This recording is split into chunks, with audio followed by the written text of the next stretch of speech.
Hi guys! Hello na ako ipakita sa inyo ha ba? Ako ang ipakita tong akong gipang grocery ganina sa buntag. Dala-dala na ako siya hangtod sa akong trabaho, hangtod sa pag-uli na ako sa gabi. Sayo pa kay ko sa buntag na grocery.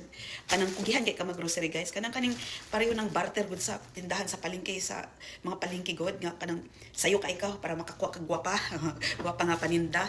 O kana ako pod tan-awa guys. $1.49 gani daghang kayo Naapa jud ko ang unsa ni kanang luy o kana luy ako aning itanom ang uban ba ako aning itanom ang uban para na ako'y luy dire kuman guys naapadyog koy kanang papaya mao na magsige kog himo og atsara guys kay na ako'y papaya pero next time guys no kay maghimo kog sabon nga papaya kay barato ra man ni $1.49 tulo ni kabuok guys nga ngun ani siya kuman kanang naapadyog koy kuan kanang kani na pa yung papaya. Mix ni siya guys.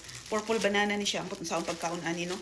Kuman kani nga saging Papakaig saging Tibsul kay ba? Tibsul. Pahinugon man tingali ampot sa akong pagkaon ani nga saging no. Tig $1 na guys no. $1.49 ay Ginoo.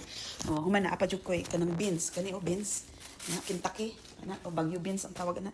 So, maora ni mga pilara ni $3-6 $6 daghang kayo no mao ni akong gi-grocery guys sa mana pa jud koy kuan diri ka ng banana lami kay ni siya guys ikuan ka ng himo og banana Q gwapa di ba gwapa banana Q humana pa jud koy kani sekreto ani guys kamuti mao ning lami ihalo sa pinakbit mao ning sekreto guys kay nganuman tamis gamay ang pinakbit mao ni ang magpalami sa pinakbit kana man pa jud koy gabi diri basta pwede na ko magkuan kanang ginataan gani pwede na ko mag-ingon daghang kay kog napalit guys basta $1.49 kana puno akong rep og gulay pero hindi ko kabalo kung saan ako pagkaon no nganong magsige kog palit nga mao na lagi nga nag-gain ko og weight guys no kay sige lagi kog palit kay barato man basta kuan kay kugihan kay ko ba gikan sa buntag sayo 8 8 sa buntag naglakaw na ko dito pagbukas 9